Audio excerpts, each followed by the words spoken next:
All right, welcome to part 3 of this project. Here we're going to create an autoscaler, but before we do that, let's test that this is working. So refresh and our load balancer is active. So now we need to test it.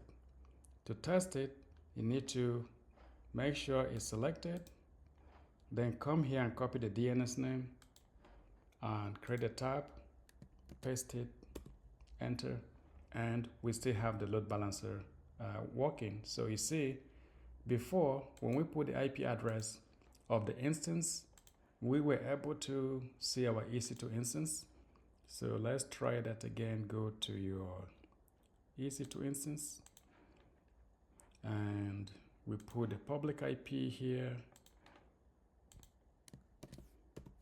So we see the website. When we put the load balancer, we still see the website. Of course, the reason is because the load balancer is forwarding the traffic to the EC2 instances. So that is how it's supposed to work. Okay, so far, this is part 2. We have done everything and we're here now.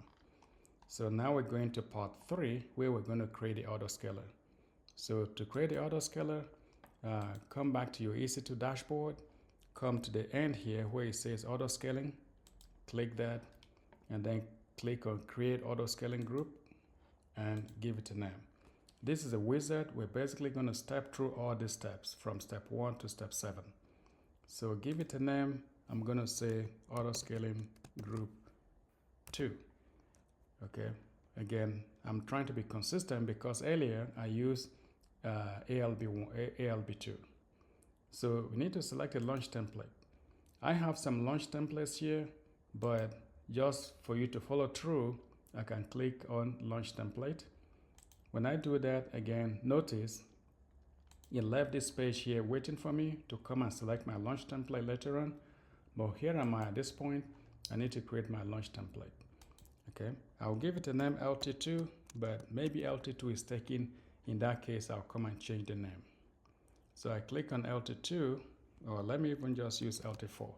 In your case, feel free to use LT1 or LT2. Just be consistent. Okay, so in the LT4, I'm going to come here and select my AMI, and then owned by me. And the one we created was educate1. I'll select that one there. And instance type, I'm going to select t2.micro, which is a free one. Key pair, select the key pair you created earlier, key 1. Network settings, leave everything there, but security group, select the right security group. Use the default. You have that default option, so select it, and this will be for the VPC. Okay, so now pretty much I'm done with all the options here. If you notice, these are all the options you have to select anytime you're trying to create an EC2 instance. For example, whenever you are trying to create an EC2 instance, you need to select the AMI, you need to select the instance type, you need to select the key pair, you need to select the security group, and the storage. So now we're done. Let's do create launch template. Okay, like I said, once this gets created, come back to where you were working before, and now refresh it to make sure that your launch template is available. Then down here and select it. In my own case, it was LT4. When I select LT4, you see that you have all the parameters were selected. The AMI is there, the key pair is there, the security group is there, the instance type is there, on and on. So with that, just click on next. Now it's asking us if you want to choose instance launch option. So instance launch option here, what do we have to select? We already have our VPC there selected. Here, select the same subnets you created earlier, you selected earlier, so A and B, and that is all we have to do here. Then click next. And then we're going to integrate with load balancer. We not want to attach to the load balancer we created, so select that option. Come down here, target group, select the target group which you created. You will see it down here depending on the name you gave to it. And that's it for this option. Click next. And here we're going to configure the group size for the auto scaling. We're going to leave at default 111. These are the number of instances that you want the autoscaler to start with. If you want, you can increase it, but we don't need that, and that could also mean that you are using too many instances. So leave it at 1.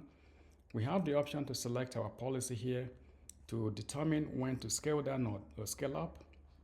For example, we can say that whenever the EC2, whenever the average CPU utilization is more than 70, then scale. And whenever it's less than 70, then scale down. So if it's more than 70, scale up. If it's less, scale down. But for now, we're going to keep it simple. So we leave no policy at the moment. And every other thing here again should be default. So click next. Notification. You can add SNS notification, but we're not going to do that. If you do, it will send you an email. So let's leave that for now. Click next. Add tags. Tags will help you to identify your resources. A tag can be as simple as maybe like project name, and you can say project 1. Something like that. It's something that can help you later on to search based on that. Okay, so in the review section, everything we've been doing so far is all here. Step 1, step 2, on and on. And ordinarily, if you want to change anything, you can change it here, but we feel everything should be right, so we create auto scaling group. Okay, our auto scaling group is being created. Notice the status here is said updating capacity. Okay, so you have to wait until everything is ready. But while it's doing that, if you come here to your instances and you refresh, you should see an instance being launched. See that instance here is a new one. It says initializing, which means it just started a few minutes ago. It's the autoscaler that is trying to create this EC2 instance. Remember when you ask it to create one, you said default was going to be one instance. So it's going to create that for us. Okay, so once it creates that, then autoscaler should be ready. Now, how do we test autoscaling?